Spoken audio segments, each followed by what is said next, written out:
గజం భూమి 14,000 రూపాయలతో 180 గజాల భూమి కేవలం 25 లక్షలు మాత్రమే. గట్కేసర్ ఓఆర్ఆర్కి 15 నిమిషాల దూరంలో. ఇంటి 3 కండవాలు వేశారు. మన పిఠాపురం దెబ్బకు బెదిరిపోయినట్టున్నారు. మరి గోదావరి జిల్లాలో మీ సర్వీసెస్ చంద్రబాబు నాయుడు గారు మెప్పించి మీకు టికెట్ ఇచ్చారా, లేకపోతే లోకేష్ గారితో మీకున్న సంబంధాలను అడ్డు పెట్టుకుని లాబింగ్ చేసి టికెట్ తెచ్చుకున్నారు? మీకు ప్రధాన ప్రత్యర్థి వైఎస్ఆర్ కాంగ్రెస్ పార్టీ ఉంటుందేమో అని అందరూ అనుకున్నారు. వారు చూస్తే మేము పోటీ చేయబోమన్నారు. మీరేమైనా వాళ్ళని భయపెట్టారా?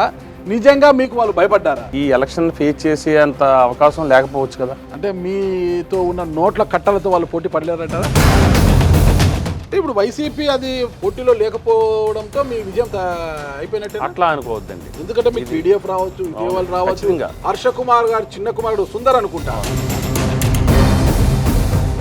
ఉమ్మడి గోదావరి జిల్లాలో పేరాబత్తుల రాజశేఖరం గారు తన బలాన్ని నమ్ముకొని బరిలోకి దిగారా పూర్తిగా, లేదా కూటమికి ఉన్న మంచి పేరు తనని గెలిపిస్తుందని బరిలోకి దిగారా? ఖచ్చితంగా ఇక్కడ వ్యక్తి ముఖ్యం కాదండి, వ్యవస్థ ముఖ్యం. నన్ను నడిపించేది ఈ మూడే, నా బలం కూడా ఈ మూడే. పురంధేశ్వరి గారి యొక్క ఆశీర్వాదం కావచ్చు, పవన్ కళ్యాణ్ గారి యొక్క ఆశీర్వాదం కావచ్చు, వాళ్ళని కలిసి ఏమైనా తీసుకున్నారు? పవన్ కళ్యాణ్ గారిని కలిశానండి. ఏమన్నారు? మీరే అన్నారు, నేను సామాన్యమైన రైతు కుటుంబం నుంచి వచ్చాను, మధ్యతరగతి కుటుంబం మాది అన్నారు. మరి మధ్యతరగతి కుటుంబం మీరు ఈరోజు కోట్లకు పడగలెత్తారంటున్నారు. గత ఎన్నికల్లో ఇక్కడ కాకినాడ ఇప్పుడు సిట్టింగ్ ఎమ్మెల్యే ఆయనకు మీరే ఫండింగ్ చేశారంట. రూరల్ ఎమ్మెల్యే పంతం నానాజీ గారికి మీరు, కొండబాబు గారికి మీరే ఫండింగ్ అంట. మాది మధ్యతరగతి రైతు కుటుంబం నుంచి వచ్చాము. పక్క నాకు వ్యాపారాలు లేవు, నాకు ఉన్నదల్లా హ్యాచరీస్, ప్రాన్, ఆక్వాకల్చర్ నా బిజినెస్. బాగుందా వ్యాపారం? హ్యాపీగా లేదు. ఇంతమంది మార్బలము, పొద్దున్న చేసే వెహికల్స్, డీజల్, టిఫిన్లు, నైట్ అయిందే పెగ్గు ఏముండదండి. కార్యకర్తలు అందరూ కూడా స్వచ్ఛందంగా మనస్ఫూర్తిగా ఆయన గెలవాలని, ఆయన నుంచి ఏం ఆశించకుండా మీరు పని చేస్తున్నారా? ఆయన నుంచి ఏదో లబ్ధి పొందడానికి పని చేస్తున్నారా? 100%. ట్రబుల్ షూటర్ అని పేరు కూడా పెట్టారంట. మనం ఇగోకి వెళ్లకుండా. మరి 2024లో ముమ్మడివరం నుంచి కాకుండా కాకినాడ రూరల్ టికెట్ ఎందుకు ఆశించారు? ఆ రోజు పరిస్థితులు ఏంటంటే అండి, మరి ఏం ఆశించకుండానే లోకేష్ గారి యువగలం పాదయాత్ర ఈ గోదావరి జిల్లాలో అంతా మీరే పర్యవేక్షించారా? ఏమి ఆశించకుండానే చంద్రబాబు నాయుడు గారి ఎలక్షన్ ప్రచార కార్యక్రమంలో మీరు కార్యనిర్వహణాధికారిగా నిర్వహించారంటారా? నేను ఇప్పుడు అవకాశాల గురించి నేను పనిచేయలేదండి. సరే, గతంలో ఎన్నో అవకాశాలు చేజారిపోయి ఈసారి ఎమ్మెల్సీ రూపంలో తలుపు తట్టింది. విజయ అవకాశాలు ఎలా ఉన్నాయంటారు? కూటమి అభ్యర్థిగా నేను అనౌన్స్ చేసినప్పుడే నా విజయం తథ్యమండి. ఎందుకంటే ఈ రాష్ట్రాన్ని కుక్కలు చించిన విస్తరలా చేశాడు జగన్మోహన్ రెడ్డి. ఒక సంక్షేమం అన్న ముసుగులో ఈ రాష్ట్రాన్ని, మేము 2001-2లో నేను జార్ఖండ్ వెళ్ళామని. అక్కడ వాళ్ళు అన్నారు, మీరు ఎక్కడంటే ఆంధ్రప్రదేశ్ అంటే, వాళ్ళు ఒకటే అన్నారండి, ఒక్క సంవత్సరం అలాంటి సీఎం మాకు కావాలని అడిగారు. మరి వైసీపీ సుందర్కి పూర్తి స్థాయిలో మద్దతు ప్రకటిస్తే మీ గెలుపు నల్లేరుపై నడికి అవుతుందా? ఎట్టి పరిస్థితులు అవ్వదండి. ఎమ్మెల్సీ అయిపోయారు. పేరాబత్తుల రాజశేఖరం అని నేను పిఎఫ్ అమౌంట్ ఎక్కడ పోయింది? మా ఖాతాలలో జమ కాలేదు, మా డబ్బులు మాకు ఇప్పించండి. పెండింగ్ ఉన్నాయి, పెండింగ్ ఉన్నాయి, ఇవన్నీ మాకు ఇప్పించండి మహాప్రభు అంటున్నారు. ఆ సమస్యల మీద మీరు మండలిలో మాట్లాడగలరా? కూటమి అభ్యర్థిగా, కూటమి ఎమ్మెల్సీగా మాట్లాడగలరా? మాట్లాడేంత దమ్ము ఉంటుందా? మంత్రులు కావచ్చు, ఎమ్మెల్యేలు కావచ్చు, వాళ్ళందరూ కూడా మీతో సఖ్యతగా ఉంటూ నిజంగా మీ విజయం కోసము తాపత్రపడుతున్నారా? ఈ రోజు నేను నెగ్గుతానని నేను ధైర్యంగా చెప్తున్నానంటే వారే. రూరల్ ఎమ్మెల్యే పంతం నానాజీ గారు అంతగా ప్రయత్నించడం లేదు, ఎప్పటికైనా నాకు రిటర్న్ కాబోతాడు. ఇప్పుడు ఎమ్మెల్సీ అయితే 2029లో ఎమ్మెల్యే టికెట్ ఆశించడం.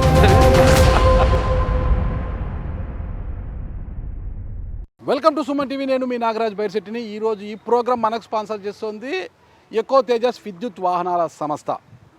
ఆయనకు ప్రజలంటే అమితమైన ప్రేమ, వారికి సేవ చేయాలన్న ఆకాంక్ష కూడా ఆయనలో మెండుగా ఉంది.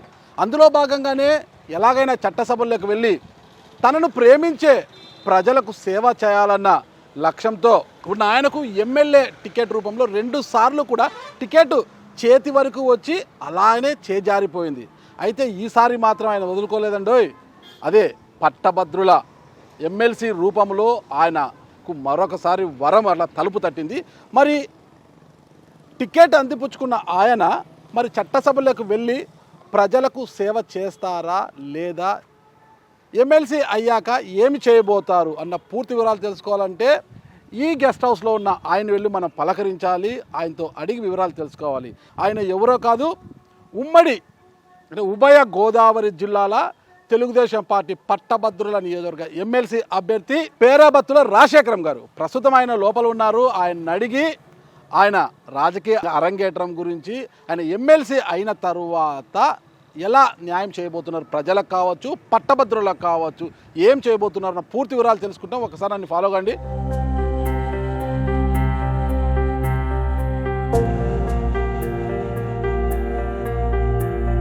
అన్న నమస్తే. నమస్కారం నాగరాజు గారు, కాకినాడకి స్వాగతం. మీ గురించి వెయిటింగ్. థ్యాంక్ యూ అన్న. ఏంటి 3 కండువాలు వేశారు? మన పిఠాపురం దెబ్బకు బెదిరిపోయినట్టున్నారు. లేదండి, ఆ రోజు కూడా 3 కండువాలు ఉన్నాయి. మరి ఎందుకు ఇష్యూ అయింది మరి ఆ రోజు? నాకు తెలుసుండి జనసేన కానీ తెలుగుదేశంలో మధ్యలో కానీ ఏ ఇబ్బంది లేదండి. పార్టీలో కొత్తగా చేరిన వ్యక్తుల వల్ల చిన్న ఇబ్బందులు తప్ప గత 10 సంవత్సరాల నుంచి జనసేనలో ఉన్న నాయకులు కార్యకర్తలు చాలా కమిట్మెంట్గా ఉన్నారు. చాలా చాలా ఎందుకంటే పవన్ కళ్యాణ్ గారు ఆశయాలని ఆలోచనల్ని కానీ ఎక్కడ కూడా చిన్న ఇబ్బంది లేకుండా వారు సహకరిస్తున్నారు. అందులో అలాగే తెలుగుదేశం నాయకులు కూడా చాలా కమిట్మెంట్ ఉన్నారండి. మధ్యలో పార్టీలో కొత్తగా జాయిన్ అయ్యే బీజేపీ కూడా చాలా బాగా చేస్తున్నారు. లేదు బీజేపీ నిజంగా చెప్పాలంటే వాళ్ళ సిద్ధాంతం కమిట్మెంట్ చాలా సిన్సియర్. సైకిల్కి ఒకవైపు కాషాయపు కమలము, మరోవైపు గ్లాసు అండగా నిలబడ్డట్టుగా పిల్లర్స్ లాగా చూపిస్తున్నారు. ఖచ్చితంగానండి, ఇప్పుడు జరిగేది అదే కదా. మన చంద్రబాబు నాయుడు గారు ఒక విజనరీ లీడరు, ఒక ఆశయాలతో ఈ రాష్ట్రాన్ని భవిష్యత్తు గురించి రాజకీయాల్లోకి వచ్చిన పవన్ కళ్యాణ్ గారు, నరేంద్ర మోడీ గారి సహకారం, ఈ 3 కలిసి మన భవిష్యత్తులో మన రాష్ట్రం అద్భుతంగా అభివృద్ధి చెందుతుంది. సైకిల్ అంటే చంద్రబాబు నాయుడు గారికి ఇక్కడ రాష్ట్రంలో, పురంధేశ్వర్ గారికి, పవన్ కళ్యాణ్ గారికి ముగ్గురికి మంచి అండర్స్టాండింగ్ ఉంది. ఇక్కడ మంచి సంబంధాలు అయితే ఉన్నాయి. కానీ లోకల్గా స్థానికంగా వచ్చేసరికి ప్రతి చోట కూడా ఈ కీచులాటలు ఎక్కువైపోయాయి అంటున్నారు. అంటే లైక్ మొన్న పిఠాపురంలో వెళ్ళినప్పుడు అందరూ కూడా 3 జెండాలు వేసుకోలేదు, ఎవరు జెండా వాళ్ళు వేసుకున్నారు అనేది గొడవ చేయడము, ఈ కీచులాటలు ఎక్కువ ఉన్నాయి కదా, దాని గురించి ఏమంటారు సార్? లేదు సార్, అది మీరు చూసుకోండి, ఎక్కడ నాయకుల మధ్య సమన్వయం క్లియర్గా ఉందండి. చిన్న చిన్న ఇప్పుడు మనం ఒక కుటుంబంలో అన్నదమ్ముల మధ్యనే చిన్న చిన్న వస్తాయి ఇబ్బందులు. ఇది మాది ఒక కుటుంబం, ఇది పెద్ద ఉమ్మడి కుటుంబం, మా నాయకులు ఎలా చెప్తే అలాగే మేము అందరూ సర్దుబాటు చేసుకుంటాం. అంటే చిన్న చిన్న అది టీ కప్పులో తుఫాన్ అంటారు కదా, అంతకంటే చిన్నది. తుఫాన్ ఎప్పుడు తీరం దాడుతుంది అది మళ్ళా చూద్దాం. మనం ముఖ్యమైన ఘట్టంలోకి మనం వస్తాము. ఇప్పుడు పట్టభద్రుల ఎమ్మెల్సీ నియోజకవర్గానికి సంబంధించి ఎన్నికలు జరగబోతున్నాయి కదా. అంటే ఉమ్మడి పాగో తూర్పుగోదావరి జిల్లా, పశ్చిమ గోదావరి, ఉమ్మడి గోదావరి జిల్లాల్లో ఈ ఎమ్మెల్సీ పట్టభద్రుల నియోజకవర్గ ఎమ్మెల్సీ టికెట్ చాలామంది ఆశించారు, కూటమి నుంచి చాలామంది ఆశించారు. కానీ మీకే ఈ టికెట్ దక్కడానికి అంటే చంద్రబాబు నాయుడు గారిని మీరు మెప్పించి తెచ్చుకున్నారంటే, మీ సర్వీసెస్ చంద్రబాబు నాయుడు గారు మెప్పించి మీకు టికెట్ ఇచ్చారా, లేదంటే లోకేష్ గారితో మీకున్న సంబంధాలను అడ్డు పెట్టుకుని లాబింగ్ చేసి టికెట్ తెచ్చుకున్నారా? లేదు, లాబింగ్ కాదండి. నేను 2001 నుంచి స్వర్గీయ లోక్సభ స్పీకర్ జిఎంసి బాలయ్య గారు అనుచరులుగా మేము పనిచేసామండి, ఒక సామాన్య కార్యకర్తగా. అప్పటి నుంచి ఇప్పటి వరకు కూడా పార్టీ ఏ లైన్ ఇస్తే ఆ లైనే చేసామండి. పదవుల గురించి ఏ రోజు నేను ఆశించలేదు. చాలా అవకాశాలు వచ్చినాయి, అవకాశాలు చేజారినాయి కూడా. అయినా నేను ఎప్పుడు మా నాయకుడు చంద్రబాబు నాయుడు గారు ఒక నాయకత్వంలో పనిచేయాలనేది ఒక ఏకైక కారణం. ఏ పక్క చూపు చూడలేదు. ఖచ్చితంగా పార్టీ అధికారంలో ఉన్న ప్రతిపక్షంలో ఉన్న పార్టీ ఏ సిద్ధాంతాలతో మమ్మల్ని నడిపించిందో ఆ సిద్ధాంతాలకు కట్టుబడి మేము పనిచేసామండి. అదే ఒక చంద్రబాబు నాయుడు గారి దృష్టిలో పడి నా కమిట్మెంట్ కానీ నా యొక్క నిస్వార్థంగా చేయటాన్ని చూసి నాకు ఈ అవకాశం ఇచ్చారు. సరే, 3 పార్టీలలో కూడా మీలాగా కమిట్మెంట్తో పనిచేసిన వారు ఉంటారు. ఇక్కడ 3 జెండాలు ఉన్నాయంట, 3 జెండాలు కలిపి ఉన్నాయి, కూటమిగా ఉంది. కానీ ఇక్కడ పసుపు జెండా నీడన ఉన్న మీకే ఎందుకు వచ్చింది ఆ టికెట్ వాళ్ళకి కాకుండా? ఏంట మతలబ్ ఏంటనేది ఎవరికి అర్థం కావడం లేదు. లేదండి, మనం చూసుకుంటే ఇప్పుడు ఈ 2 జిల్లాల్లో జనసేనకి పదవులు వచ్చినాయి, బీజేపీకి ఇచ్చారు. వారి రేషియోలో ఖచ్చితంగా అందరికీ పదవులు వస్తాయండి.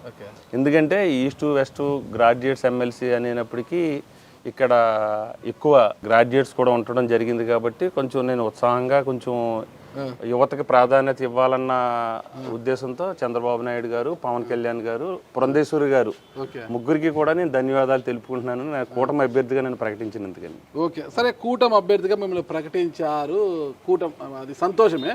కానీ మీకు ప్రధాన ప్రత్యర్థి వైఎస్ఆర్ కాంగ్రెస్ పార్టీ ఉంటుందేమో అని అందరూ అనుకున్నారు. వారు చూస్తే మేము పోటీ చేయబోమన్నారు. వారు పోటీ చేయబోమంటే అర్థం కావడం లేదు. మీరేమైనా వాళ్ళని భయపెట్టారా? నిజంగా మీకు వాళ్ళు భయపడ్డారా? భయపెట్టడం అనేది ప్రజాస్వామ్యంలో ఎవరి వల్ల అవ్వదు. అవునా? అసలు భయపడడం ప్రజాస్వామ్యంలో మనం ఉన్నామండి, రాజరికంలో లేము మనం. ప్రజాస్వామ్యం అంటే ప్రజలే ప్రభువులు, ప్రజలే అంతిమ తీర్పు నిర్ణేతలు. ఇక్కడ ఎవరిని భయపెట్టేది కాదు. వైసీపీ నాయకత్వం మరి గెలవలేనని ఉద్దేశమో లేకపోతే వేరే వాళ్ళకి సరైన నాయకత్వం లేకనో పోటీలో లేదు కానండి. భయపెట్టడం అనేది ఏం లేదు. గెలవలేమేమో అనే ఒక అభద్రతా భావం ఉండవచ్చును కాక, ఎందుకంటే వాళ్ళ అధికారంలో లేదు ఒకటి. సరైన నాయకత్వం లేదు అని ఎలా చెప్తారు? మీరు ఇంతమంది ఉన్నారు కదా ఉభయ గోదావరి జిల్లాలో వాళ్ళకు.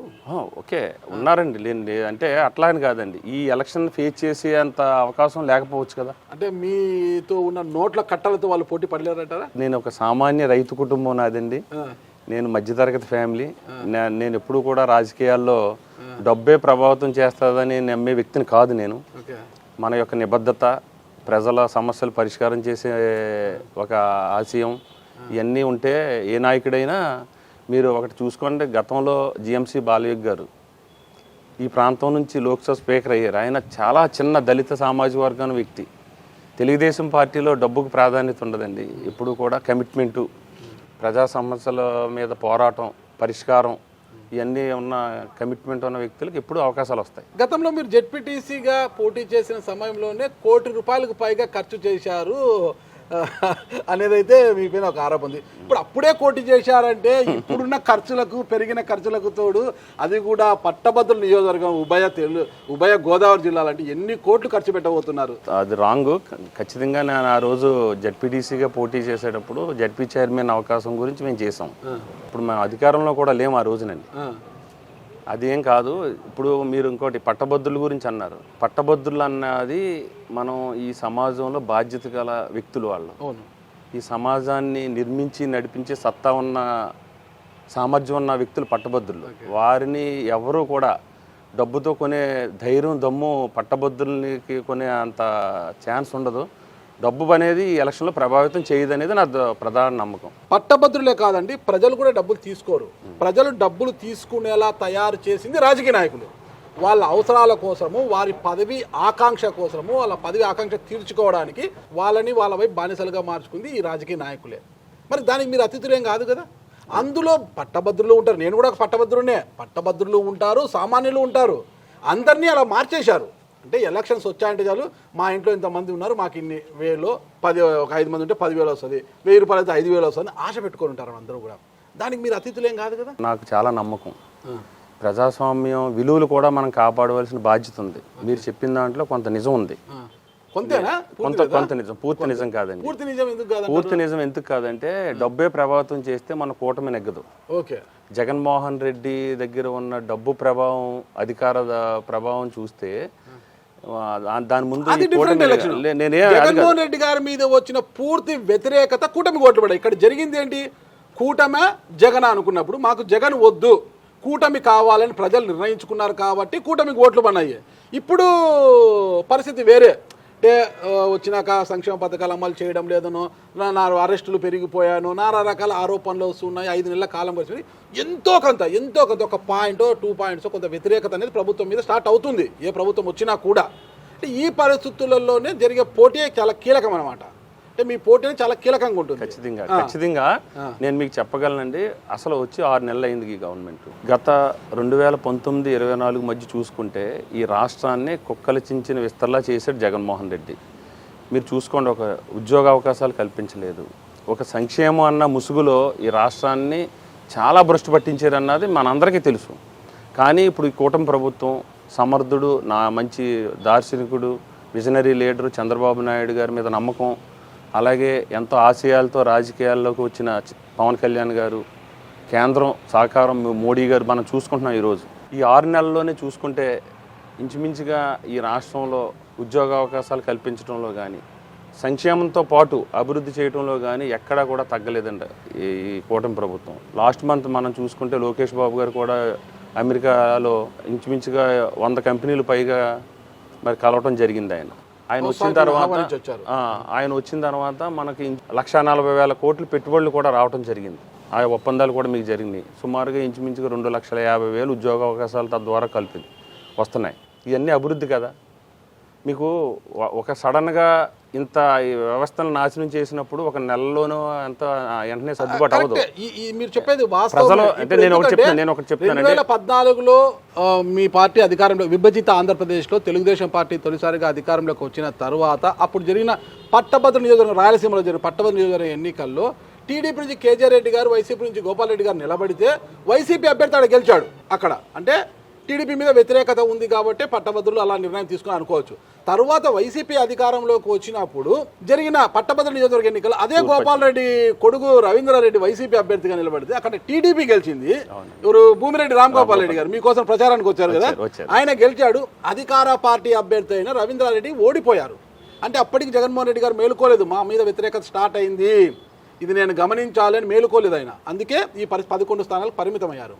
ఇప్పుడు మీ ఎన్నిక కూడా చాలా కీలకం అన్నమాట. నిజంగా ఈ 5 నెలల కాలంలో అన్ని వర్గాలను పక్కన పెడితే పట్టభద్రులు సంతృప్తికరంగా ఉన్నారా లేదా అని తెలుసుకోవాలంటే మీ విజయమే నిర్ణయిస్తుంది. ఖచ్చితంగా మా విజయం తథ్యం అండి. ఎందుకంటే కూటమి ప్రభుత్వం చాలా బలంగా ప్రజల ఆకాంక్షలకి వాళ్ళ ఆశయాలకు అనుగుణంగా పనిచేస్తుంది. ఇప్పుడు వైసీపీ అది మనకు ఇక్కడ పోటీలో లేకపోవడంతో మీ విజయం అయిపోయినట్టే అట్లా అనుకోవద్దండి. ఎందుకంటే మీకు పీడిఎఫ్ రావచ్చు, విజయవాళ్ళు రావచ్చు. హర్ష కుమార్ గారు చిన్న కుమారుడు సుందర్ అనుకుంటా, సుందర్ పోటీలో ఉన్నాడు. ఆమె కాకినాడ మాజీ మేయర్ సరోజ గారు ఇండిపెండెంట్ అభ్యర్థిగా వేస్తున్నారు. ఇంతమంది పోటీలో ఉన్నారు కదా. ఉన్నారు. మరి మీ విజయం తథ్యమని ఎలా చెప్తారు మీరు? నేను అనేది ప్రజలు ఏదైతే ఈ పట్టభద్రులు కాన్స్టిట్యున్సీ స్పెసిఫిక్గా ఈ 34 నియోజకవర్గాల్లో ఉన్నారో ఈ మేధావులు పట్టభద్రులు ఎవరైతే ఉన్నారో వాళ్ళందరూ కూడా ఈ కూటమిని బలపరుస్తున్నారు. ఎందుకంటే ఈ రాష్ట్రం అభివృద్ధి చెందాలంటే ఈ నాయకత్వం కావాలి. చంద్రబాబు నాయుడు గారు కూటమి ప్రభుత్వం ముందుకు తీసుకెళ్లాలనేది ఇంకా బలంగా నమ్ముతున్నారు. ఆ విధంగా కూడా మేము పనిచేస్తున్నాం. మేము చేసే అభివృద్ధి కూడా మీరు చూసుకోండి. వచ్చిన తొలి సంతకమే డిఎస్సి మీద సంతకం పెట్టారు చంద్రబాబు నాయుడు గారు. ఆ రోజు మాట ఇచ్చారు.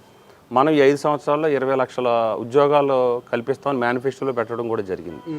తన అనుగుణంగానే ఈ మధ్యకాలంలోనే మన ఈ ఒప్పందాల ద్వారా 2,50,000 నుంచి 3 లక్షల ఉద్యోగాల కల్పన కూడా జరుగుతుంది. ఒక పక్క పరిశ్రమలు, మీరు పరిశ్రమలు చూసుకోండి. గతంలో జగన్మోహన్ రెడ్డి గారి ప్రభుత్వంలో వచ్చే పరిశ్రమల కంటే పోయే పరిశ్రమలు ఎక్కువ ఈ రాష్ట్రాన్ని వదిలి. కానీ ఇప్పుడు మనం చూసుకుంటే మళ్ళీ పెద్ద ఎత్తున మన భారతదేశంలోకి నుంచే కాకుండా ఇతర దేశాల నుంచి కూడా ఈ రాష్ట్రాల్లో పెట్టుబడులు పెట్టడానికి ముందుకు వస్తున్నారు. అంటే ఈ ప్రభుత్వం మీద, ఈ కూటమి ప్రభుత్వం మీద ఉన్న ఒక నమ్మకం, ఇక్కడ పరిశ్రమలు స్థాపిస్తే వాళ్ళకు భరోసా, ఇవన్నీ చూసుకుంటే పెద్ద ఎత్తున ఉద్యోగ అవకాశాలు కూడా రావడానికి అవకాశం ఉంది. ఖచ్చితంగా ఏదైతే నిరుద్యోగులు ఉన్నారో వాళ్ళందరూ కూడా, పట్టభద్రులు ఉన్నారో వాళ్ళందరూ ఈ కూటమి ప్రభుత్వాన్ని సంపూర్ణ మద్దతు ఉంటుంది. ఈ కూటమి మళ్ళీ రాబోయే 20 సంవత్సరాలు కూడా ఇదే కూటమి ప్రభుత్వం ఉంటుందని నాకు ప్రగాఢ విశ్వాసం. ఉమ్మడి గోదావరి జిల్లాలో పేరాపత్ర రాజశేఖరం గారు తన బలాన్ని నమ్ముకొని బరిలోకి దిగారా పూర్తిగా, లేదా కూటమికి ఉన్న మంచి పేరు తనని గెలిపిస్తుందని బరిలోకి దిగారా? ఖచ్చితంగా ఇక్కడ వ్యక్తి ముఖ్యం కాదండి, వ్యవస్థ ముఖ్యం. నన్ను నడిపించేది ఈ 3. నా బలం కూడా ఈ 3. బలం బలహీనత. ఇక్కడ పట్టభద్రుల నియోజకవర్గానికి వచ్చేసరికి వ్యక్తిని బట్టి ఓట్లు పడతాయి. ఇక్కడ వ్యక్తి యొక్క వ్యక్తిత్వాన్ని బట్టి ఇతను మంచి చేస్తాడా లేదా, ఏం చేస్తాడు, అతను మంచి వ్యక్తా కాదా, అతని క్యారెక్టర్ ఏంటి అనేది కూడా పట్టభద్రుడ విఘ్నులైన పట్టభద్రులు ఓట్లు వేసేది ఎన్నిక. వీళ్ళు వేసేటప్పుడు కొంత ఆలోచిస్తారు, వ్యక్తి యొక్క క్యారెక్టర్ గురించి కూడా ఆలోచించి వేస్తారు. అంటే మీకంటూ కొంత క్యారెక్టర్ ఉండాలి, బలం ఉండాలి. ఆ తర్వాత కూటమి యొక్క జెండాలో ఓట్లు మీకు వస్తాయన్నమాట. దీంట్లో ఏది ఎక్కువ ఉంటుంది అంటారు? ఇక్కడ చిన్న పాయింట్, మీరు అదే లాజిక్. ఒక వ్యక్తిని కూటమి అభ్యర్థిగా ప్రకటించినప్పుడే ఇవన్నీ పరిశీలించి ప్రకటిస్తుంది. మీకు మనలో ఉన్న పాజిటివ్ కానీ ఈ కూటమి అభ్యర్థి ప్రకటించినప్పుడు ఇతని యొక్క క్యారెక్టర్ కానీ, గత చరిత్ర కానీ మనం చూసుకుని గత 20 సంవత్సరాల నుంచి నా యొక్క క్యారెక్టర్ అన్నీ చూసే నాకు ఇచ్చారు. నేను ఎక్కడా కూడా అవినీతి కానీ, నాకు ఒక అవినీతి మచ్చ కానీ, ఎవరితోని గొడవ పట్టడం కానీ, ఎవరితోని నాకు శత్రుత్వం కానీ ఈ 2 జిల్లాల్లో ఎవరితోని లేదండి. ఒక చిన్న పాయింట్ అండి, మీరే అన్నారు నేను సామాన్యమైన రైతు కుటుంబం నుంచి వచ్చాను, మధ్యతరగతి కుటుంబం మాది అన్నారు. మరి మధ్యతరగతి కుటుంబం మీరు ఈరోజు కోట్లకు పడగలెత్తారంటున్నారు. రొయ్యల చెరువులు కావచ్చు, హెచరీస్ గోడవన్స్ కావచ్చు. గత ఎన్నికల్లో ఇక్కడ కాకినాడ ఇప్పుడు సిట్టింగ్ ఎమ్మెల్యే ఆయనకు మీరే ఫండింగ్ చేశారంట. రూరల్ ఎమ్మెల్యే పంతం నానాజీ గారికి మీరు, కొండబాబు గారికి మీరే ఫండింగ్ అంట, పంతం నానాజీ గారికి మీరే ఫండింగ్ అంట. మరి ఇన్ని కోట్లు ఎలా వచ్చి ఇంత లావిష్గా ఉంటున్నారు? లేదండి, రాజశేఖరం గారు అంటున్నారు మాది మధ్యతరగతి రైతు కుటుంబం నుంచి వచ్చాము. పక్క అది మా తాతగారు నేను అనేది ఖచ్చితంగా నేను చెప్తానండి. నాకు బిజినెస్లు ఉన్నాయి, సీక్రెట్ ఏం లేదు. నేను ఇన్కమ్ ట్యాక్స్ కడుతున్నాను, నాకు బిజినెస్లు ఉన్నాయి. బిజినెస్ లేవని నేను ఎందుకంటాను? నాది మా నాన్నగారు కానీ మా తాతగారు రైతు. మేము వచ్చినప్పటికి నేను మా బ్రదరు ఇద్దరు, మా అన్నయ్య ఉంటారు, మేము ఇద్దరు ఖచ్చితంగా బిజినెస్ చేస్తున్నాం అండి. పక్కాగా బిజినెస్ చేస్తున్నాం, ఎక్కడా కూడా ట్యాక్స్ రూపంలో కడుతున్నాం. ఆ వచ్చిన ఆదాయంతోనే మేము ఏదన్నా చేసుకుంటున్నాం, అంతకుమించి ఏం లేదండి. ఎక్కడ రాజకీయంగా నేను రాజకీయ పదవులు ఉపయోగించి, రాజకీయాలను ఉపయోగించి ఎక్కడా కూడా నేను చిన్న ఈ పని కూడా చేయలేదు. నా బిజినెస్లు ఉన్నాయి ఖచ్చితంగా. నాకు ఉన్నదల్లా హ్యాచరీస్, ఫ్రాన్, ఆక్వాకల్చర్ నా బిజినెస్ ప్యూర్. బాగుందా వ్యాపారం? పర్లేదండి, అంటే ఇప్పుడు అంత బాగలేదు, ఆక్వాకల్చర్ అంత హ్యాపీగా లేదు. ఆక్వాకల్చర్ బాగలేని సమయంలో ఎమ్మెల్సీగా బరిలోకి దిగారు, మరి ఎలా రాణిస్తారు ఏంటి అసలు? దీనికి పని ఉంటుందండి, ఇంతమంది మార్బలము, పొద్దున్న చేసే వెహికల్స్, డీజిల్, టిఫిన్లు, నైట్ అయిందే పెగ్గు, ఏముండదండి. కార్యకర్తలు అందరూ కూడా స్వచ్ఛందంగా వాళ్ళు నా మీద అభిమానం, పార్టీ మీద అభిమానం, వీళ్ళందరూ కూడా కూటమి సంబంధించిన అందరూ వీళ్ళు ఎవరో కూడా తెలుగుదేశం కాదు, జనసేన, బీజేపీ ముగ్గురు కలిసి ఉన్నారు ఇక్కడ. మనస్ఫూర్తిగా చెప్పండి ఒకసారి, మీరంతా మనస్ఫూర్తిగా ఆయన గెలవాలని, ఆయన నుంచి ఏం ఆశించకుండా మీరు పని చేస్తున్నారా? ఆయన నుంచి ఏదో లబ్ధి పొందడానికి పని చేస్తున్నారా? 100% కూటమి తరపున ఆయన ఏదైతే అభ్యర్థి కింద ఉన్నారో ఆయన గెలుపు కోసం మేము స్వచ్ఛందంగా పనిచేస్తున్నాం తప్ప ఏ విధమైన ప్రలోభాలకు కానీ ఏదైనా కాదు. ఎప్పుడు పిలిస్తే అప్పుడు వచ్చి పనిచేసే నికార్సైన తెలుగుదేశం, జనసేన, బీజేపీ కార్యకర్తలు మేము. ఓకే, నికార్సైన కార్యకర్తలు ఖచ్చితంగా చేస్తున్నారు. ఇకపోతే అన్న ఇంకొక ఆరోపణ ఉంది, అంటే నాకు తెలిసి మీరు 2006లో ఎంపీపీ ఉన్నారు ముమ్మడివరం ఐపోలవరంలోనే, అక్కడే జెడ్పీటీసీ కూడా చేశారు మీరు. ఐపోలవరం అక్కడే మీరు ఎంపీపీ కూడా చేశారు. అప్పుడు ఈ ఎస్సీల మీద దాడులు జరిగాయి. అసలు నేను ఎంపీపీగా నేను అదే ఖచ్చితంగా చెప్పగలనండి. రాజకీయాల్లోకి నేను వచ్చిన తర్వాత మా ప్రాంతంలో ఇంతకుముందు గొడవలు జరిగాయండి. నేను వచ్చిన తర్వాత నా పరిధిలో ఎక్కడా కూడా కమ్యూనిటీ గొడవలు కానీ, వ్యక్తిగతమైన గొడవలు కానీ టోటల్గా నేను జీరో అని చెప్పగలను. అందుకనే అక్కడ ఎక్కువ నన్ను అభిమానిస్తారు ఆ ప్రాంతం వాళ్ళందరూ. లేదండి అసలు, నేను అదే చెప్తున్నాను. దళితులు కానీ, ఇతర బీసీ వర్గాలు కానీ, ఇతర అగ్రవర్ణాలు కానీ అందరూ నన్ను ఒక సోదరుడిగా చూశారు తప్ప నన్ను పేరు పెట్టి ఎవరు పిల్లరండి. మీరు కావాలంటే చూసుకోవచ్చు, ఇక్కడ కూడా చాలామంది దళితులు ఉంటారు, కొంతమంది వాళ్ళు ఉంటారు. అన్న అని పిలుస్తారు, అన్నయ్య అని పిలుస్తారు. వాళ్ళ ఇంట్లో ఏ ఫంక్షన్ వచ్చినా వాళ్ళ ఇంట్లో నేను ముందుంటాను, వాళ్ళ ఇంట్లో భోజనం చేస్తాను. అసలు ఆ సంస్కృతి అన్నది మీరు మాతో వస్తే తెలుస్తుంది మీకు. అంతే అంటారా? ఇప్పుడు మీరు అన్నారు నన్ను ఎవరు పేరు పెట్టి పిలిచారు, అది వాస్తవమే. నాకు కూడా తెలిసింది, చాలా మంది పేరు పెట్టి పిలిచారు. అందరూ ఆయన్ని ట్రబుల్ షూటర్ అనే పేరుతో పిలుస్తుంటారు అనేది వాస్తవమేనా? ఖచ్చితంగానండి, నేను ఎవరిని కాంట్రవర్సీ కాదండి. ఎవరికి ఏ సమస్య వచ్చినా మీరే వెళ్ళి పరిష్కరిస్తారంట. మీరు అలా వెళితే ఇలా చిటికెల్లో అది పరిష్కారం అవుతుందంట. అది ఎలా అంటే అందుకే మీకు ట్రబుల్ షూటర్ అని పేరు కూడా పెట్టారంట. సమస్య అనేది అర్థం చేసుకుంటే ఏముండదండి. మనం ఇగోకి వెళ్లకుండా మనం పరిష్కారం ఇచ్చాలని చిత్తశుద్ధి ఉన్నప్పుడు మనం ఒక మెట్టి దిగితే సమస్యలన్నీ పరిష్కారం అవుతాయి. ఒక మెట్టి దిగితే అన్ని సమస్యలు పరిష్కారం అవుతాయి, అంతే అండి. ఇది ఎవరికైనా ఇదే నా సలహా. ఎవరు కూడా ఏ సమస్య వచ్చినా కూడా మనం ఒక అధికారితో పని చేయించుకున్నా, ఒక నాయకుడితో పని చేయించుకున్నా రిక్వెస్ట్గా వెళ్ళండి, ఖచ్చితంగా అవుద్ది. అవ్వని పని ఉండదు. దాన్ని నేను స్వయంగా బత్తిన సుబ్బారావు గారి దగ్గర స్వయంగా నేను చూసి నేర్చుకున్నాను. చాలా చిన్న వయసు నాకు. ఆయన బత్తిన సుబ్బారావు గారు గురించి మనందరికీ తెలుసు, ఒక దళిత నాయకుడు. కడియం నుంచి వచ్చి ముమ్మడివారం నియోజకవర్గంలో ఎమ్మెల్యేగా పోటీ చేశారు. ఆయన కాంగ్రెస్. అయినా ఆ రోజుల్లో ఆయన వెళ్తే ఆ రోజు ఆయన ఒకడే నెగ్గాడు. ఇక్కడ మీకు 21 నియోజకవర్గాల్లోని కూడా అప్పుడు తెలుగుదేశం హవా జరిగిందండి. ముమ్మడివారంలో ఒక బత్తిన సుబ్బారావు గారే నెగ్గారు సెకండ్ టైం కూడా. ఆయన ఎందుకు నెగ్గారంటే ఓన్లీ వన్, ఆయన పర్సనాలిటీ గురించి నెగ్గించారు అక్కడ. అధికారం లేకపోయినా మీ పర్సనాలిటీ కూడా బాగుంది. ఆయన పర్సనాలిటీ అంటే ఆ పర్సనాలిటీ కాదు, వ్యక్తిత్వం నేను అనేది. ఆయన ఆ రోజుల్లో అధికారం లేకపోయినా ఆయన ఏ పని చెప్పినా జిల్లా అధికారులు అందరూ ఖచ్చితంగా చేసేవారు. ఆయన బాబు ఈ పని చేసి పెట్టు బాబు అనేవారండి. ఆయన చూసి నేను చాలా నేర్చుకున్నామండి. చాలా గొప్ప వ్యక్తి. అలాగే అభివృద్ధి ఎలా చేయాలి, ప్రజల సమస్యలు ఎలా పరిష్కరించాలి, ప్రజలతో ఎలా మమేకం అవ్వాలన్నది బాలయ్య గారు మాకు గురువు. ఆయన నుంచి మేము నేర్చుకుని ఈ స్థాయికి వచ్చాం ఖచ్చితంగా. అదేవిధంగా చంద్రబాబు నాయుడు గారు మీకు తెలుసు, మేము 2001-2లో నేను జార్ఖండ్ వెళ్ళామండి. మా కజిన్ అక్కడ రైల్వే స్టేషన్ మాస్టర్. అప్పుడే జార్ఖండ్ సెపరేట్ స్టేట్ అయింది. మీకు అక్కడ వాళ్ళు అన్నారు, మీరు ఎక్కడంటే ఆంధ్రప్రదేశ్ అంటే వాళ్ళు ఒకటే అన్నారండి, మీ ఏపీ చంద్రబాబు మీ సీఎం లాంటి సీఎం మాకు 1 సంవత్సరం ఉంటే మేము అభివృద్ధి చెందుతాం, 1 సంవత్సరం అలాంటి సీఎం మాకు కావాలని అడిగారు. అది మా నాయకుడు యొక్క గొప్ప. దత్త తీసుకోమని చెప్పండి. దత్త తీసుకోవడం కాదండి, ఆయన చూసి నేర్చుకోవాలి కాదండి. కావాలి అంటున్నారు అంతే. 1 సంవత్సరం అలాంటి విజనరీ లీడరు మాకుంటే, ఎందుకంటే అక్కడ మీకు తెలుసు కదా బాగా బ్యాక్వర్డ్ ఏరియా, వనరులు ఉన్నాయి కానీ అభివృద్ధి లేదు.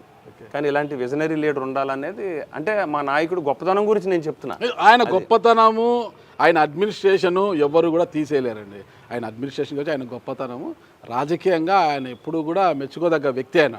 ఇకపోతే అండి, గతంలో 2009 అనుకుంటా మీకు ముమ్మడివరం ఎమ్మెల్యే టికెట్ అలా గడప వరకు వచ్చేసి మళ్ళీ అలా వెళ్ళిపోయింది నీకు. అది లేదు, అప్పుడు నేను ఎంపీపీ 2009 అంటే కూడా కాని డైరెక్ట్ ఎమ్మెల్యేలు అయ్యారండి. ఇప్పుడు ప్రెసిడెంట్. నేను అదే చెప్తున్నాను, అప్పుడే డీలిమిటేషన్ అయ్యి మాది ముమ్మడివరం ఓపెన్ కేటగిరీలోకి వచ్చిందండి. అంతవరకు ఎస్సీ రిజర్వ్లో ఉండేది. అప్పుడు నా ప్రాణ స్నేహితుడు మురమల సర్పంచ్ శ్రీనివాసరాజు గారు, ఆయన నేను కలిసి పనిచేసామండి. అప్పుడు డీలిమిటేషన్లో మేము ఇద్దరం ప్రయత్నం చేసాం. ప్రయత్నం ఎలా అంటే స్నేహితులుగా, ఎక్కువ నా ప్రయత్నం అంతా ఆయన గురించే. ఆయన నన్ను ఆ రోజు తోడు పెట్టుకున్నారు. ఎందుకంటే అప్పుడు ప్రజారాజ్యం పార్టీ రావటం ఎన్ని ఇబ్బందులు ఉన్నాయి, నువ్వు ఉంటే మన ఇద్దరం కలిసి పనిచేద్దాం, ఎవరికి టికెట్ వచ్చినా కలిసి పనిచేద్దాం అన్న కమిట్మెంట్తో ముందుకెళ్ళాం. ఆ విధంగానే ఆయనకి సీటు వచ్చింది. అంతే తప్ప అది ఆ రోజు నిజం వాస్తవమే. కానీ ఆ రోజు మేము ఎక్కువ శ్రీనివాసరాజుకే ప్రయత్నం చేసామండి. ఇప్పుడు ఎలక్షన్స్లో మీకు జెడ్పీ చైర్మన్గా కూడా 14లో మనకి లోకల్ బాడీ జరిగినాయండి. జెడ్పీ చైర్మన్గా నేను కూడా ఒక ప్రపోజల్ క్యాండిడేట్గా ఆ రోజు ఉన్నాం. ఓకే, మరి ఎందుకు అది కూడా కుర్చీ కూడా అలా వెనక్కిపోయింది? మిమ్మల్ని కూర్చోబెట్టుకోవడానికి ఇష్టపడదు కదా కుర్చీ? రాజకీయాల్లో అనుకున్నట్టు ఎప్పుడు జరగవు కదండి పరిస్థితులు. ఆ రోజు నామన్ రాంబాబు గారు సీనియర్ లీడరు, నాకంట మోస్ట్ సీనియర్, ఆయన పార్టీలో సీనియర్. ఆ రోజు సీనియర్కి అవకాశం ఇవ్వాలి, నీకు ఇంకా వయసు ఉంది కాబట్టి నెక్స్ట్ ఛాన్స్ ఇస్తామని, అదే నెక్స్ట్లో చూద్దాం, ఎవరైనా తప్పదు కదండి. ఆ రోజు పార్టీ నిర్ణయానికి కట్టుబడి మనం పనిచేసాం. మరి 2024లో ముమ్మడివరం నుంచి కాకుండా కాకినాడ రూరల్ టికెట్ ఎందుకు ఆశించారు? ఆ రోజు పరిస్థితులు ఏంటంటే అండి, ముమ్మడివరం అనేది నేను ఎప్పుడు ఇంకా తర్వాత శ్రీనివాసరాజు తర్వాత ఆయన నాకు బాగా ప్రాణ స్నేహితుడు దాట్ల సుబ్బరాజు గారు. ఎప్పుడు అక్కడ ఆలోచనే నాకు లేదండి. స్నేహితుడా గురువా? స్నేహితుడండి, ప్రాణ స్నేహితుడు, గురువు కాదండి, స్నేహితుడే. ఆయనకు బినామీ అంటారు? లేదండి, ఆయన మా ఇద్దరం సమానం, ఒకే ఫీల్డ్ ఉన్నాం, ఆక్వాకల్చర్. ఆయనకు బినామీ, ఒకరికి ఆయన బినామీ కాదు, ఆయన ఒకరికి బినామీ ఉండరు. ఆయన చాలా ఫెయిర్గా ఉంటారండి, చాలా ఆనెస్టీ పొలిటీషియన్. అది కాదు చెప్పాల్సింది, మీరు ఒకరికి బినామీ కాదు, నా నుంచి నేను ఎవరికి బినామీగా ఉండను. ఆయన ఉండరు, ఆయనకి ఎవరికి అవసరం లేదు. ఓకే, నేను అనేది సుబ్బరాజు గారి గురించి. చాలా ప్రేమ అనుకుంటా సుబ్బరాజు గారు అంటే. ఖచ్చితంగానండి, ఆయన అంటే నిజంగా ఆయన గురించి చెప్పడం కన్నా ఆయన గురించి ఎక్కువ చెప్తున్నారు. లేదండి, అలాంటి మనిషి. పాలిటిక్స్ లో కొంచెం ఎదుటి వ్యక్తిని బాగా మెచ్చుకుంటున్నారంటే మీ మంచితనం గురించి ఆలోచించారు ఇక్కడ. అట్లే లేదండి, వాస్తవమే మాట్లాడదాం. కాకినాడ ఆ రోజు రూరల్ రావడానికి ఇక్కడ కొన్ని పరిస్థితులు, కొంచెం గ్యాప్ రావటం, పార్టీ ఆ రోజు మీకు తెలుసు ఆ రోజు పరిస్థితులు ఎలా ఉన్నాయో తెలుగుదేశం పార్టీ గురించి. కొంతమంది భయంతో జెండా పట్టుకోవటానికి కూడా ఆ రోజు భయపడే పరిస్థితులు. ఆ రోజు మా నాయకుడు చంద్రబాబు నాయుడు గారు పిలుపు మేరకు ఇక్కడ కార్యక్రమాలు చేయమన్నారు తప్ప సీటు గురించి కూడా ఆ రోజు నేను ఎప్పుడు ఆశించలేదండి. ఇక్కడ చాలా సీనియర్ లీడర్స్ ఉన్నారు, 4 సార్లు పోటీ చేసే పిల్లి అనంతలక్ష్మి సత్యనారాయణమూర్తి గారు ఉన్నారు, ఇంకా చాలామంది, శ్రీనివాస బాబా కానీ, నూర్కుర్తి వెంకటేశ్వరరావు గారు, వాసిరెడ్డి యేసుదాసు, ఇలాంటి లీడర్స్ అందరూ మేము కలిసి పనిచేస్తాం. ఎలక్షన్ సమయంలో సీనియర్ జూనియర్ అనేది కాదు, కమిట్మెంట్ ఉన్న లీడర్ ఎవరిని ప్రజలు ఆదరిస్తారు అన్నదే ఉంటుంది తప్పితే సీనియరా జూనియర్ అనేది కాదు ఇక్కడ. మరి ఏం ఆశించకుండానే లోకేష్ గారి యువగలం పాదయాత్ర ఈ గోదావరి జిల్లాలో అంతా మీరే పర్యవేక్షించారా? ఏమి ఆశించకుండానే చంద్రబాబు నాయుడు గారి ఎలక్షన్ ప్రచార కార్యక్రమంలో మీరు కార్యనిర్వహణాధికారిగా నిర్వహించారంటారా? నిజంగానే మీరు చూసుకోండి, 2001 నుంచి కూడా చూస్తున్నాం కదా, చాలా అవకాశాలు వచ్చినట్టు వచ్చి చేజారిని అని మీరే చెప్తున్నారు. నేను ఎప్పుడు అవకాశాల గురించి నేను పనిచేయలేదండి. మా పార్టీ సిద్ధాంతం, పార్టీ లైను, మా నాయకుడు ఏ పిలిపిస్తే ఆ మేరకే పనిచేసాం. అది గుర్తించే నాకు ఈరోజు ఈ అవకాశం వచ్చింది. ఇది కూడా అక్కడ అవకాశాలు చేజారిపోయి కాబట్టి ఎన్నికల సమయంలో కూడా కాపులనంతా ఈ ప్రాంతంలో ఏకతాటిపైకి తీసుకువచ్చి కూటమి అభ్యర్థులకు ఓట్లు వేయించడములో చాలా ముఖ్య పాత్ర పోషించారు మీరు. కాబట్టే ఈరోజు ఈ ఎమ్మెల్సీ టికెట్ మీకు వచ్చింది అనుకోవచ్చా?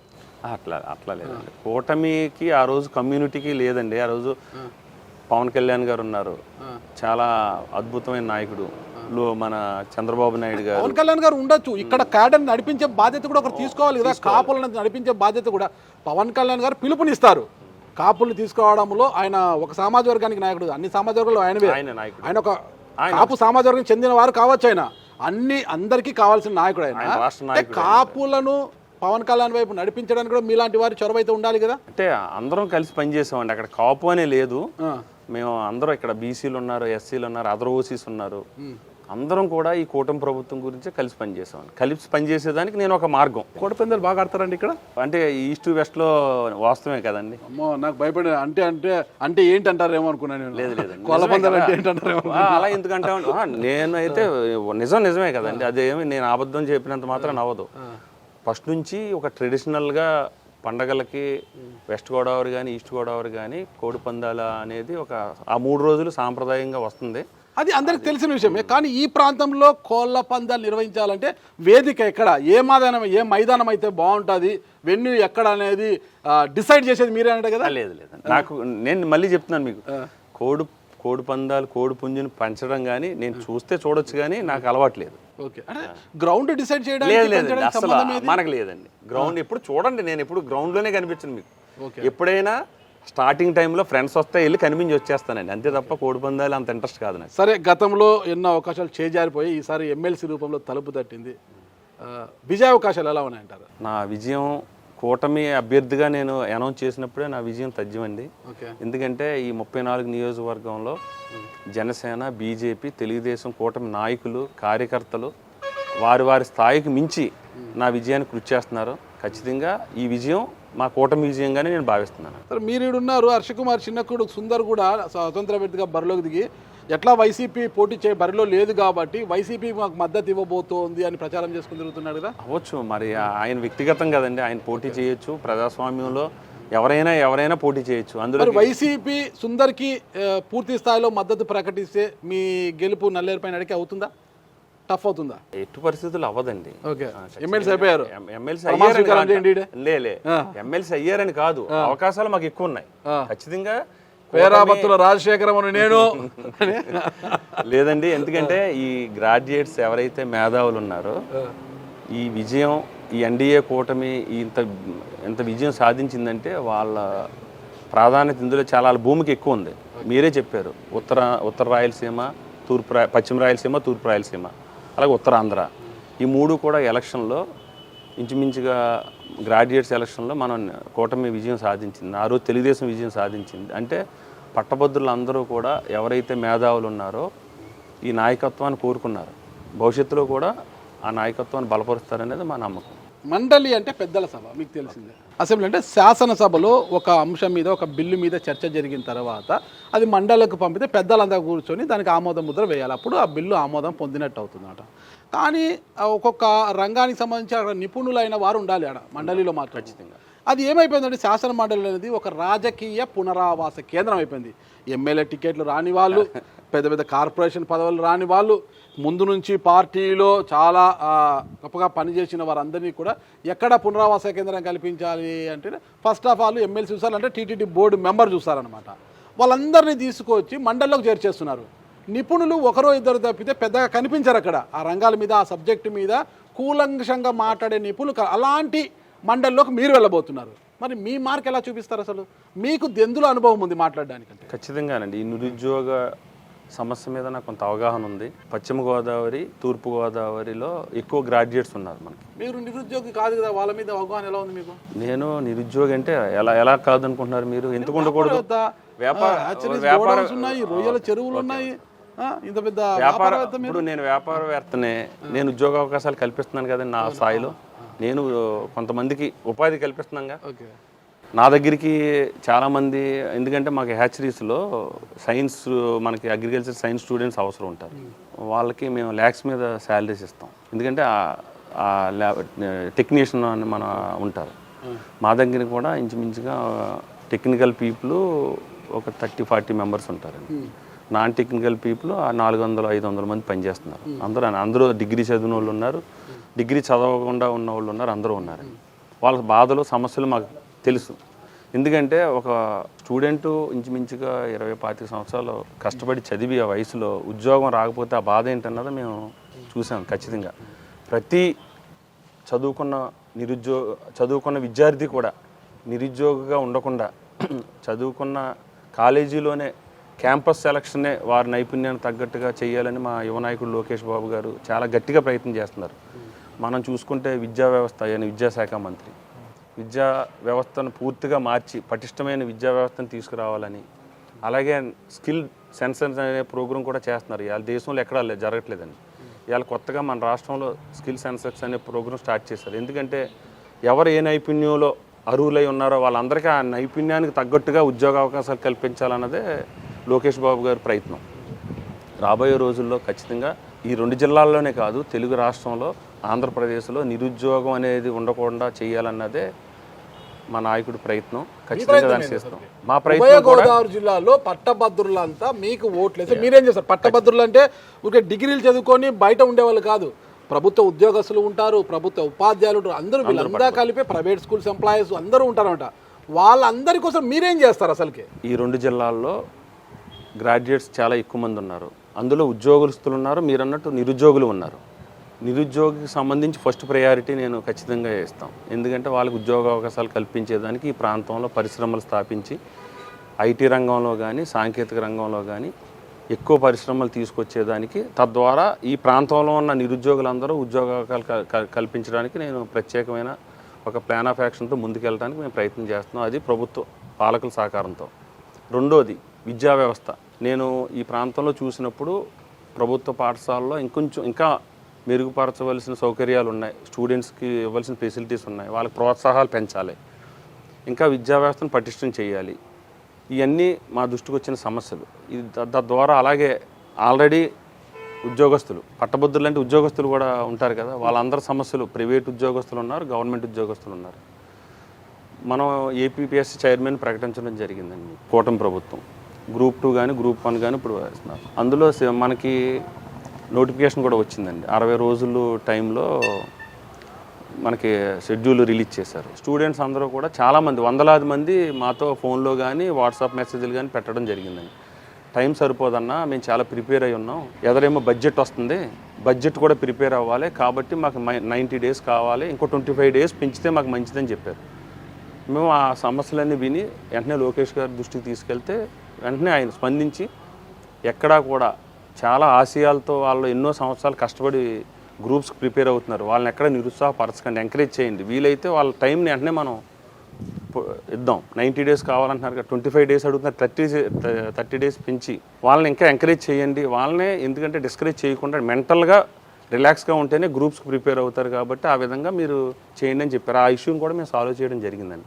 మా నోటీసులోకి వచ్చిన ఏ ఇష్యూ అయినా ఇప్పుడు మేము అభ్యర్థిగా ఉన్నప్పుడే మేము సాల్వ్ చేస్తున్నప్పుడు, రేపు ఎమ్మెల్సీ అయిన తర్వాత ఖచ్చితంగా శాసన మండలిలో ఏదైతే ఈ నిరుద్యోగుల తరపున కానీ ప్రభుత్వ ఉద్యోగుల తరపున కానీ ఖచ్చితంగా వాళ్ళ సమస్యల పరిష్కారానికి నేను కృషి చేస్తాను.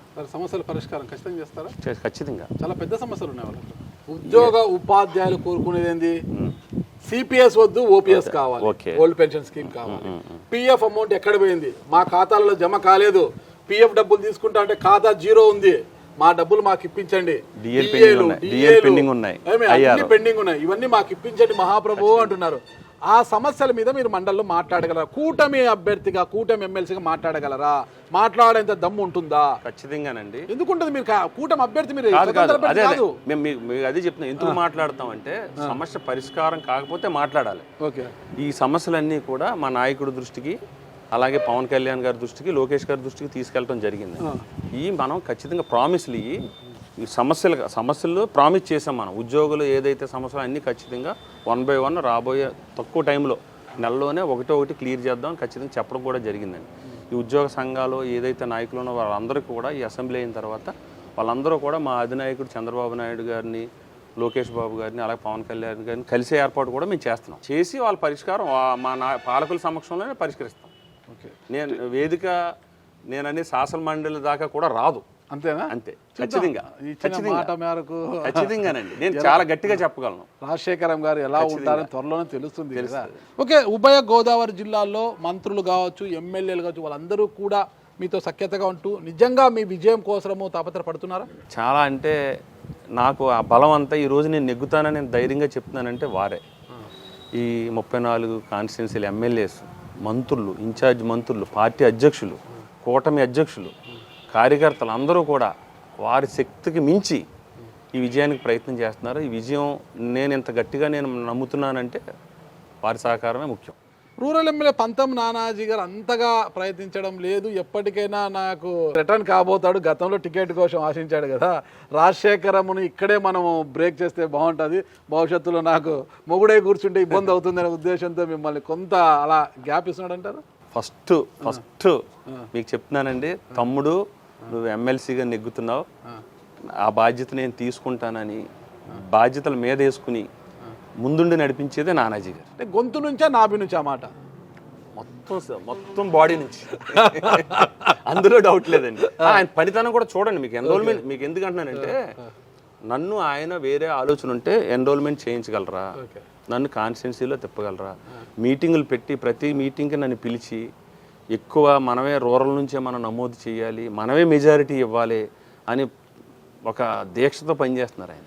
అంటే చంద్రబాబు నాయుడు గారి ఆదేశాలతో టీడీపీ నా ఎమ్మెల్యేలు మంత్రులు కావచ్చు, పవన్ కళ్యాణ్ గారి ఆదేశాలు వారి పార్టీ క్యాడర్ కావచ్చు, బీజేపీ పురంధేశ్వర్ గారి ఆదేశాలతో వారు చేస్తున్నారు. అంటే ఆదేశాల మేరకు చేస్తున్నారు. అయితే మనస్ఫూర్తిగా ఖచ్చితంగా రాజశేఖరం గెలచాలి, మంచి మెజార్టీతో గెలిచి మండలిలో ఉండాలని ఎవరు మనస్ఫూర్తిగా పని చేయడం లేదన్న విమర్శలు బయట వినిపిస్తున్నాయి. మీరు అవన్నీ తప్పండి. ఎందుకంటే పని చేయకపోవడం అనేది మనకు క్లియర్గా తెలుస్తుంది ఇందులో. ఎందుకంటే ఓటర్ నమోదు చాలా ముఖ్యం. మనం టార్గెట్లు నమోదు చేయించవచ్చు, ఆ ఓట్లన్నీ మీకే. అదే అంటాను, నమోదు చేయించడంలోనే ముఖ్య భూమికి పోషించినప్పుడు వేయించడం అనేది ఇంకా అబ్వియస్లీ అది ఈజీ వచ్చి అది ఖచ్చితంగా అవుద్దండి. ఎందుకంటే మా టార్గెట్ 2 లక్షల, లాస్ట్ ఎలక్షన్ టైంలో 2,98,000 ఓటర్లు ఇక్కడ నమోదయ్యారని. మేము ఆల్రెడీ అది రీచ్ అయిపోయాం. మాకు ఇంకా టైం ఉంది, ఇంకా 1,00,000 ఓట్ల వరకు జాయిన్ చేద్దాం అనేది మా టార్గెట్. అవుతారని ఎందుకు అంటున్నానంటే, ఇది గ్రాడ్యుయేట్స్ అందరూ కూడా నాకు చాలా ఆశ్చర్యకరమైన విషయం ఏంటంటే, నేను చాలామందిని ఇంటలెక్చువల్స్ని, పెద్దల్ని, డాక్టర్స్, లాయర్స్ని చాలామంది నేను కలిసానండి ఈ ఎలక్షన్ క్రమంలో. అసలు graduates election first time vote ఉంటుంది అనేది చాలామందికి తెలియదు. అంటే వాళ్ళు బిజీ లైఫ్లో వాళ్ళు ఉంటారు, దీన్ని అంత పట్టించుకోలేదు. ఇప్పుడు మాకు ఓటు ఉంది, ఖచ్చితంగా నువ్వు కూటమి అభ్యర్థి కాబట్టి మేము నమోదు చేసుకుని నీకు వేస్తామని వాళ్ళు స్వచ్ఛందంగా చెప్తున్నారు. అంత వెనుకబడతానని గురవుతున్నారు గ్రాడ్యుయేట్స్. లేదండి, ఎందుకు పట్టభద్రుల ఎన్నికలు కొత్తవి కాదు కదా. పట్టభద్రులు ఓటు వెయ్యొచ్చా అని చాలా మంది అమాయకులు ఉన్నారు. అమాయకులు కాదు, దీనికి అంత స్పెండ్. ఇప్పుడు జనరల్ ఎలక్షన్ అనుకోండి, ఎలక్షన్ కమిషన్ ఓటర్ నమోదు ప్రక్రియను స్టార్ట్ చేస్తారు. ఇది అలా కాదండి, మనమే ఓటు నమోదు చేసుకోవాలి. ఇప్పుడు ఎలక్షన్ కమిషన్ దీని మీద ఓటర్గా నమోదు చేయడానికి స్పెషల్గా డ్రైవ్ చేయదు, నమోదు చేసుకునే అవకాశం కల్పిస్తుంది. ఎవరైనా ఓటర్ మీరు ఉన్నారనుకోండి, మీరు పట్టభద్రుడి ప్రాంతంలో మీరే నమోదు చేసుకోవాలి. అది మీ ఇష్టం, అది మీ హక్కు. చేసుకోవచ్చు, చేసుకోపోవచ్చు.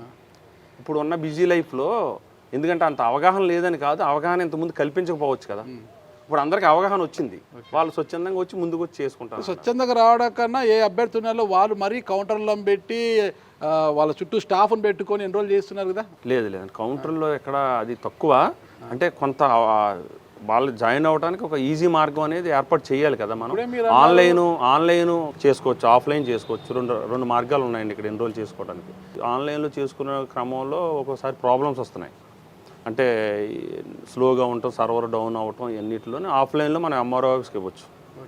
2 మార్గాలు ఉన్నాయండి. 2 సార్లు మీకు ఎమ్మెల్యే టికెట్ అవకాశం వచ్చి చేజారింది, జెడ్పీ చైర్మన్గా చేజారింది. 3వ సారి మీకోసమే ఆ రోజు జగన్మోహన్ రెడ్డి గారు మండలి వద్దు అని కేంద్రానికి పంపించినా కూడా మండలి ముద్దు అని వాళ్ళు అట్లే పెట్టేశారు. మీలాంటి వారి కోసమే మండలి ఇంకా కొనసాగుతుంది అనొచ్చా?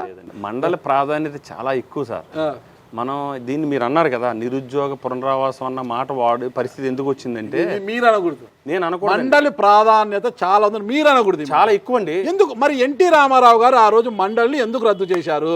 అప్పుడు రాజకీయ పరిస్థితులు, అప్పుడు ఉన్న పరిస్థితులు వేరు. కానీ దాని ప్రాధాన్యత గుర్తించిన తర్వాతే కదా చంద్రబాబు నాయుడు గారు మళ్ళీ స్టార్ట్ చేశారు. మీరు ఒకటి చూసుకోండి, మండలిలో 58 మంది సభ్యులు ఉంటారు మనకి. ఆ రేషియో కూడా మనం చూడొచ్చు. ఎమ్మెల్యేల నుంచి నామినేట్ అయిన వాళ్ళు 20 మంది ఉంటారండి. లోకల్ బాడీస్, స్థానిక సంస్థల నుంచి 20 మంది ఉంటారు. గ్రాడ్యుయేట్స్ నుంచి 5, టీచర్స్ నుంచి ఒక 5, ఒక 7 8 మిగిలిన వాళ్ళు గవర్నర్ నామినేట్ చేస్తాడు. అంటే మేధావులు అని ఈ సమాజం పట్ల అవగాహన ఖచ్చితంగా నేను చూసుకోండి. మీరు ఇప్పుడు మండలంలో మేము ఉత్తరాంధ్ర చూడండి, పునరావాస కేంద్రంగా ఆ పార్టీ అధ్యక్షుడు సీఎం ఏం చేస్తారు, గవర్నర్కి రిక్వెస్ట్ పంపిస్తారు, పలానా వ్యక్తిని ఇస్తున్నాము నామినేట్ చేయండి అనేది. గవర్నర్ గారు రాజముద్ర వేయడమే కదా. కాదండి, అట్లా మీరు చూసుకోండి. ఉత్తరాంధ్ర నుంచి ఈరోజు వేపాడ చిరంజీవి గారు తెలుగుదేశం తరఫున మండలిలో ఉన్నారు. ఆయన ఏ రంగ నిపుణులైనా ఆయన ప్రొఫెసర్ అండి, ఆయన లెక్చరర్. ఇప్పటికీ కూడా ఎకనామిక్స్ చిరంజీవి గారే అంటారు ఆయన. ఆయన స్టూడెంట్స్ ఈ రాష్ట్రంలో 40,000 మంది పైగా ఉన్నారు. అందులో ఐఏఎస్ ట్రైనింగ్ అయిన వాళ్ళు వైసీపీ ప్రభుత్వ హయాంలోనే ఆయన గెలిచారు. అదే అంటున్నాను నేను. ఎందుకంటే నేను అనేది లేరు అన్న దానికి మీరు చెప్తున్నానండి, చాలా గొప్ప వ్యక్తులు ఉన్నారు. నేను ఒకటి మీకు అర్థం కాలే, అది ఎలక్షన్ ద్వారా ప్రజాస్వామ్యబద్ధంగా ఆయన ఎన్నికై వచ్చారు అక్కడికి. అది కాదు నేను అడిగేది. గవర్నర్ నామినేట్ చేస్తారు అంటుంటే మీరు గవర్నర్ నామినేట్ ఎవరికైనా రంగ నిపుణులను ఎవరైనా పంపించారా? ఎప్పుడు కూడా పునరావాస కేంద్రం కదా, ఎవరైతే లేదు లేదు లేదు అది మీరు అన్నది పూర్తిగా రాంగ్. ఉంటారు, ఎందుకు లేరు, ఉంటారు ఖచ్చితంగా. దానికి సంబంధించిన వ్యక్తులను కూడా తీసుకోవడం జరుగుతుందండి, మరీ అంతగా ఉండదు. ఆ ప్రాధాన్యత అనేది ఖచ్చితంగా ఉండాలి. అంటే ఉండాలని కోరుకుంటున్నాను నేను కూడా, ఖచ్చితంగా ఉండాలి. ఎందుకంటున్నానంటే మీకు మొన్న మనం జగన్మోహన్ రెడ్డి గారి టైంలో చూడండి, ఈ రాష్ట్రాన్ని రాజధాని లేకుండా చేద్దామని 3 రాజధానులని బిల్లు ప్రవేశపెట్టినప్పుడు ఈ మండల ప్రాధాన్యత అన్నదానికి చిన్న ఎగ్జాంపుల్ మీకు. మండలిలో బిల్లుని సెలెక్ట్ కమిటీకి పంపటం, అది ఆగటం వల్ల మన రాజధాని ఈరోజు సజీవంగా ఉంది మనకి. లేకపోతే మన ఎంత ప్రాధాన్యత అనేది మీరు కూడా గుర్తించాలి. అంటే అన్ని ఒకలాగా బొమ్మ ఇటు పడింది అంటే రాజధాని మళ్ళీ అక్కడికి వెళ్ళిపోయేది. బొమ్మ ఇటు పడింది కాబట్టి రాజధాని నిలబడింది, అంతే కదా. అంటే నేను అనేది ప్రాధాన్యత గురించి మనం మాట్లాడదాం.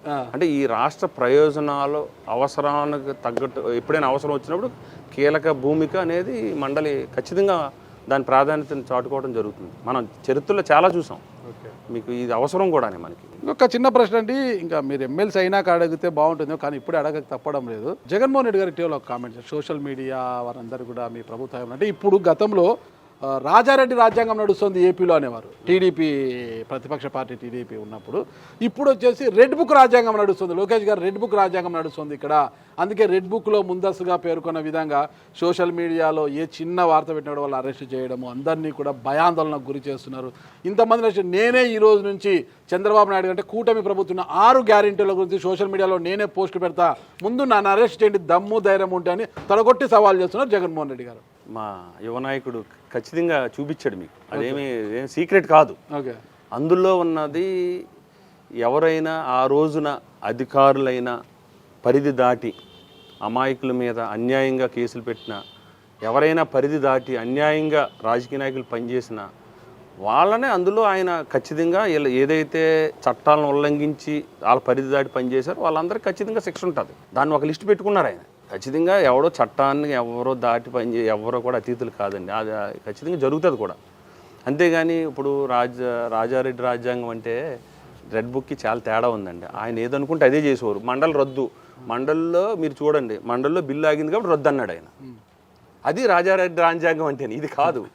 మీరు ఆయన ఏదనుకుంటే జరగకపోతే దాన్ని ఆయన రాజ్యాంగం ఇంప్లిమెంట్ చేసేవారు. అది ప్రజాస్వామ్యంలో ఎప్పుడు కూడా ఒకటి సార్, ప్రజాస్వామ్యంలో అంతిమంగా ప్రజలే నిర్ణేతలు, ప్రజలే ప్రభువులు.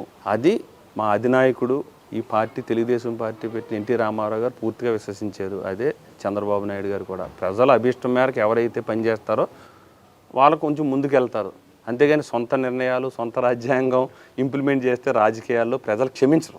ఇంకొక చిన్న విషయం అండి, వైసీపీ ఎమ్మెల్సీగా ఉంటూ రఘురాజు గారిపైన అనర్హతలు పెట్టేశారు మండలి చైర్మన్ గారు మోషన్ రాజు గారు. అయితే దాని మీద ఆయన ఎలక్షన్ కమిషన్ ఈరోజు ఆ రద్దు చెల్లదు అంటూ ఆయనకు మళ్ళీ కొనసాగింపుగా ఈరోజు ఉత్తర్వులు కూడా ఇచ్చారు. దాన్ని ఎలా చూస్తారండి? అది మండలి చైర్మన్ అన్నది ఒక రాజ్యాంగబద్ధమైన పదవి. అది ఆ పదవికి తగ్గట్టుగానే మనం నిర్ణయాలు తీసుకోవాలి.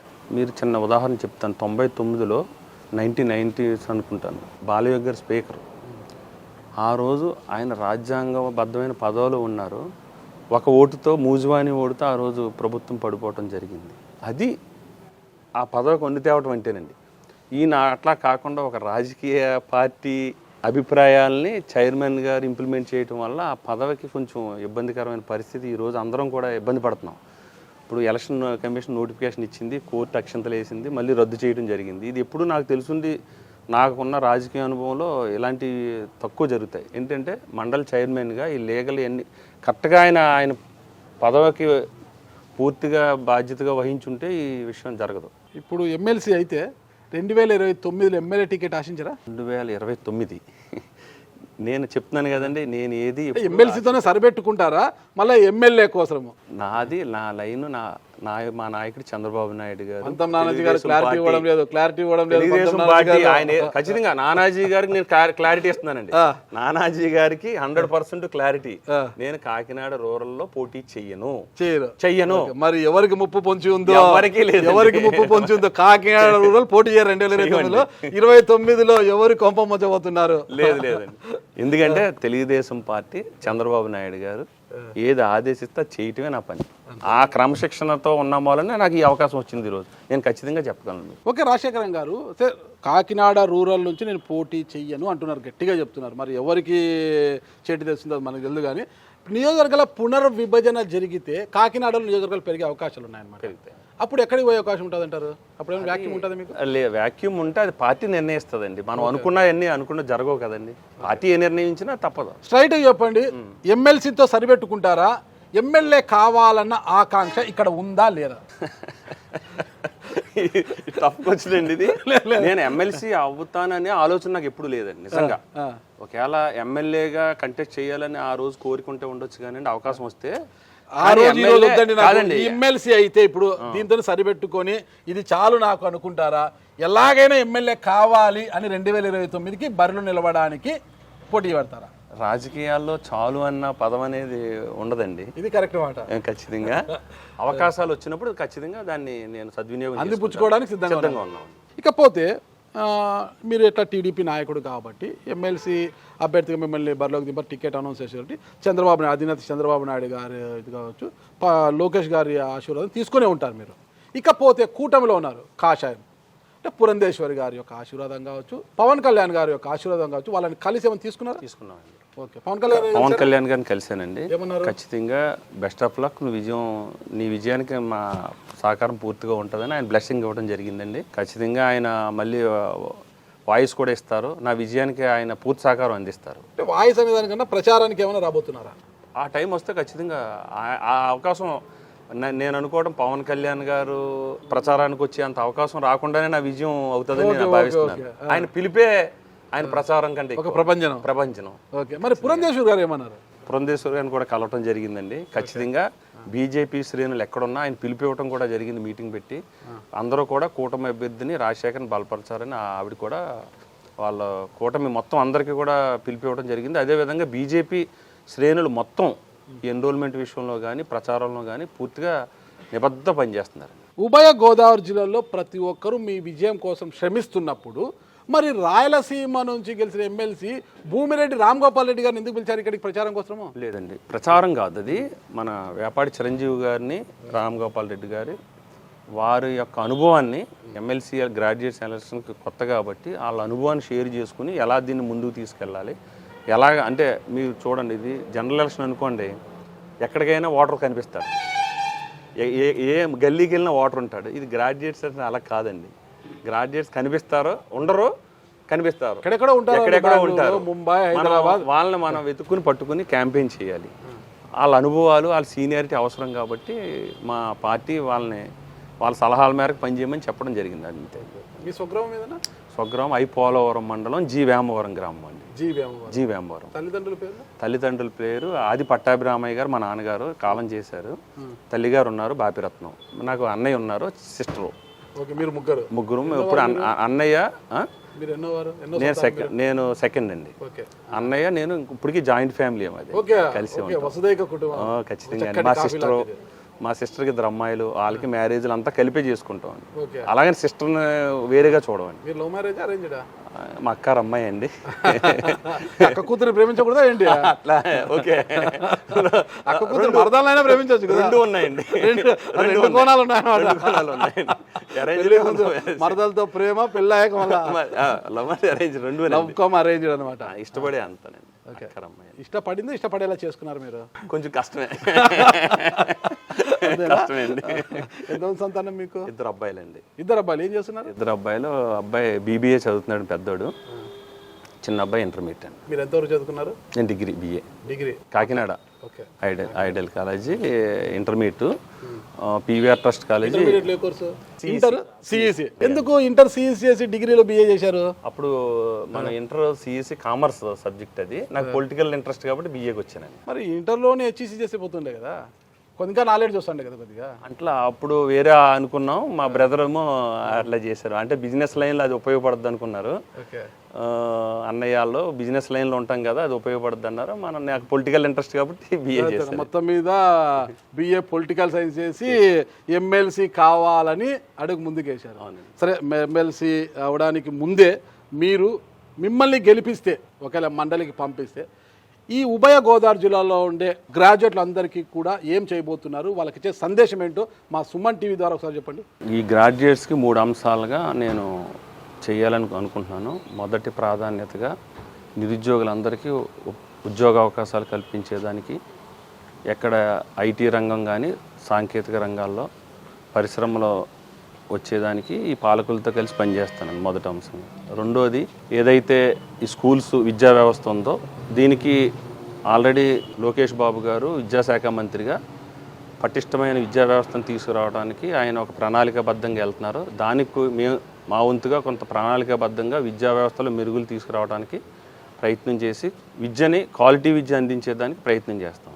మూడోది, ఏదైతే ఈ పట్టభద్రుల సమస్యలు ఉన్నాయో వాటికి ఒక ఫోరం ఏర్పాటు చేసి ఒక వేదికని, వాళ్ళకి ఇంతవరకు పట్టభద్రులకి ఒక వేదిక అంటూ లేదు కాబట్టి వాళ్ళకి ఒక వేదికని ఏర్పాటు చేసి, ఒక ఫోరం ఏర్పాటు చేసి వాళ్ళ సమస్యల పరిష్కారానికి నేను ముందుండి దాన్ని తీసుకుంటాను. జరగబోయే పట్టభద్రుల నియోజకవర్గ MLC ఎన్నికల్లో పట్టభద్రుల ఓట్లు అయిపోతున్నారు కదా, ఇప్పుడు వాళ్ళ ఆశీర్వాదం మీకు అవసరం కూడా. మరి వారికి ఏమని పిలుపునివ్వబోతున్నారు మీరు? ఉభయ గోదావరి జిల్లాల పట్టభద్రులందరికీ నమస్కారం.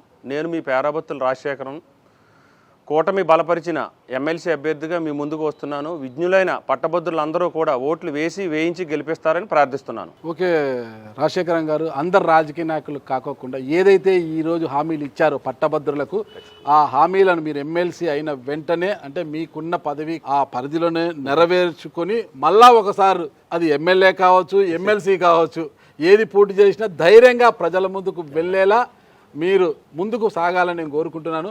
విష్ గుడ్ లక్ అండి. Thank you. నమస్కారం. థ్యాంక్ యూ అండి, మీకు కూడా మీ వాల్యుబుల్ టైం మాకు ఇచ్చినందుకు. అయ్యో, మీ వాల్యుబుల్ టైం, ఇది ఎలక్షన్ సీజన్, మీరు బిజీగా ఉన్నారు. నాకు ఇది కూడా నాకు ఒక అవకాశం కదండి. ఓకే అండి, విష్ గుడ్ లక్ అండి. Thank you. ఉపయోగపడుతుంది. నా విజయానికి మీ సహకారం కూడా 100%. Thank you.